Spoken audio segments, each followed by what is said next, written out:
Hey everybody, how we doing? We're back with another video. A little bit of a different background than we're used to. Yeah, um, and honestly, the camera quality might suck. My hair's a little kind of messy. You know, I wasn't ready for this, but the thing is I really want to make a video. I, I love it. I love it so very much. Um, so today, what we're going to do is we are going to try to predict every fight from, I believe it's UFC 329, McGregor versus Holloway. We're going to start with the prelims. We're going to work our way up. We're going to try to predict every single fight, even the prelims. I have no idea who these guys are. I have no idea if they're good.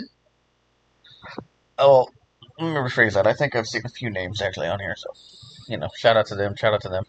But I'm very excited. I'm very excited for the UFC 329. Hope you are excited as well. Let me know down below if you want to talk a little bit.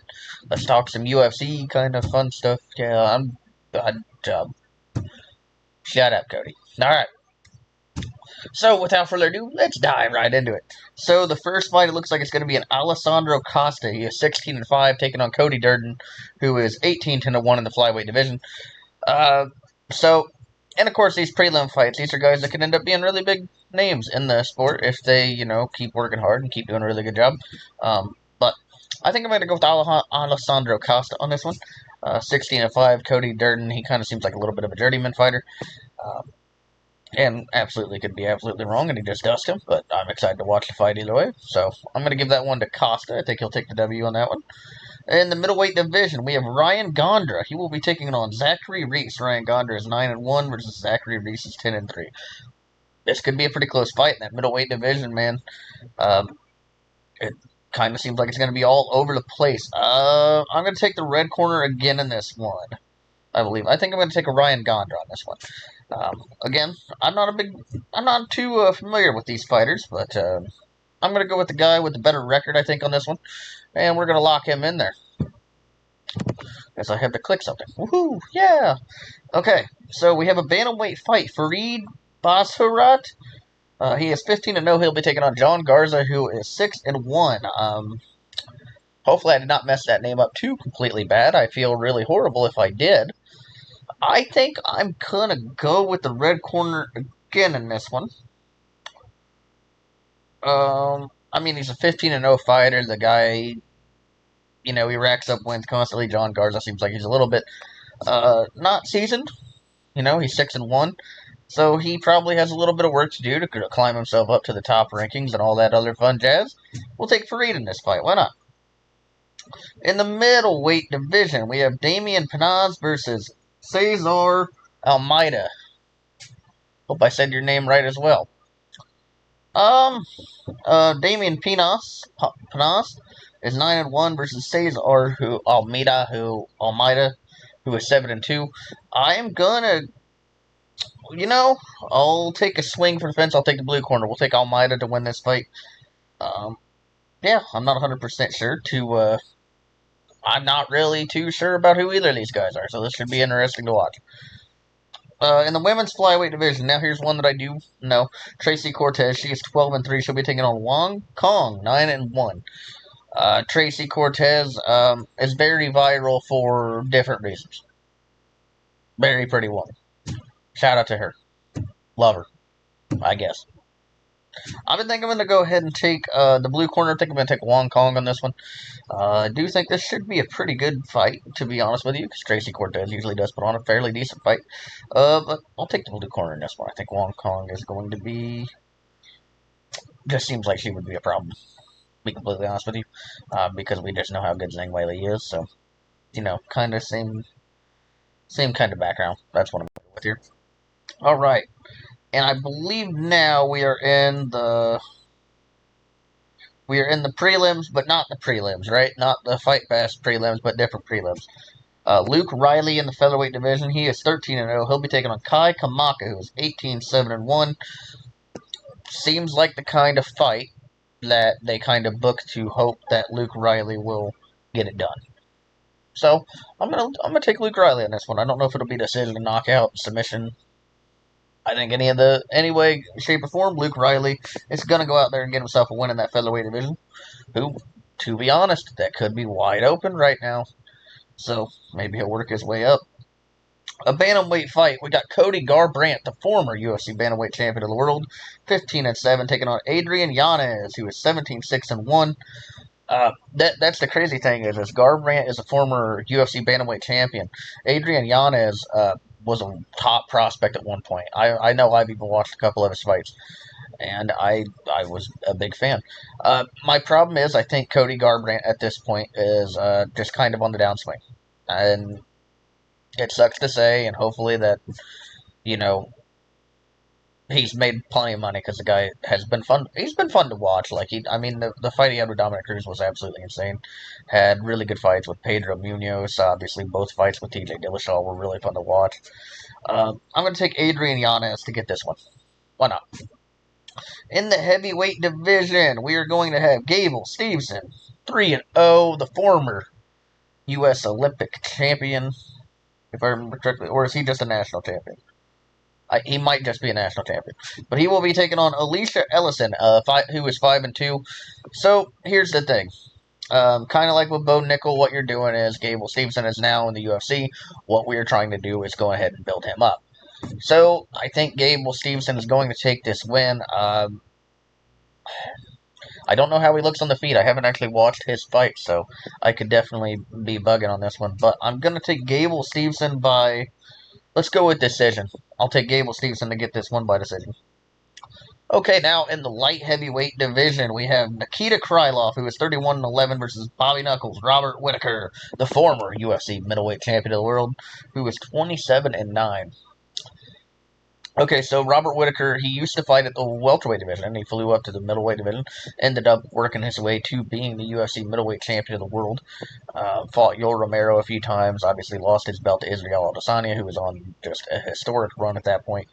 So I think here's what I'm going to do is I'm going to take Robert Whittaker by decision, because I have nothing but love for Bobby Knuckles. I could see this being a big fight for Nikita Krylov and Nikita Krylov getting the win. But I'm going to go out on a limb and give it to Bobby Knuckles. Is it because I think that it's actually going to happen, or is it because I want it to happen? Doesn't matter. You know what I mean? Okay, so now we're going on to the main card. So, in the lightweight division, we will have Bobby, the King Green, 35-17-1, taking on Terrence T-Rex McKinney, who is 18-8. So, Terrence McKinney is known for the knockout in the first round, the knockout submission, whatever you need to do in the first round.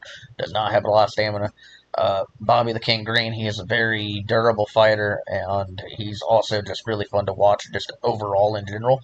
I'm going to take Bobby Green by decision. I don't think Terrence McKinney can really get the job done if he's not in the first round. At least that's what it seemed like to me. But most of his fights end up in the first round. So I think that this one goes a couple of rounds, to be honest with you. So I'm going to go with Bobby the King Green by decision. Or maybe not by decision. Let's go submission. Submission, how about round 3? Why not? In the flyweight division, we got Brandon Royval, 17-9, taking on... I'm going to get this name wrong. I apologize. Lonir Kavanaugh, who is 10-1. Brandon Royval is on a little bit of a down streak. He was the guy that was challenging for the title back and forth. I mean, he's fought Joshua Van. He's fought Alexandre Pantoja. He's fought Brandon Moreno. Davison Figueiredo, I believe. I'm going to take Kavanaugh to get the job done against Brandon Royval. I'm going to take Kavanaugh to win, and it's the flyweight division, so it's really hard to predict a finish in those. I know my hands are moving around all over the place. I apologize. I'm going to take Kavanaugh. Let's go decision. Let's go decision. I mean, I think it's the best way to go in that flyweight division. Yeah, I'm going to go with Kavanaugh by decision on this one. In the bantamweight division, we have Corey Sandhagen, 18-6. I believe he's the Sandman. Is that his nickname? I don't remember. Against Mario Batista, who is 17-3. I'm a big Corey Sandhagen fan, so this is probably going to be a little biased. I'm going to take Corey Sandhagen by decision. Let's go round 2. I think he'll get it done in round 2. I think this could be a really, really good fight, though, to be completely honest with you. Mario Batista, he's definitely one of those guys that you just can't count out. Definitely has some knockout power in his hands. Uh, Corey Sandhagen's just a really good fighter. I love Corey Sandhagen. Shout out to him. I believe his last fight he just challenged Merab Dvalishvili for the title, and unfortunately it didn't work out for him. I don't think Corey Sandhagen's going to be one of those guys that ends up winning the bantamweight belt, but of course, I didn't think Sean Strickland would get back to the belt, so hey, what do I know? But we're going to take Corey Sandhagen by submission. In the lightweight division, it is the co-main event of the evening. Meanwhile, Saint Denis, who is 17-3, is taking on Patty the Batty Pimblett, who is 23-4. Again, I think that there's a little bit of bias behind this one because I don't know why, I just love his antics. The thing is, Benoit Saint Denis is no laughing matter. He's no joke, and I think that he could be an absolute problem in this fight. Patty the Batty, he just had a war with Justin Gaethje, so who knows how his chin is holding up. I'm going to take Patty, and again, this one's going to be a submission victory for me.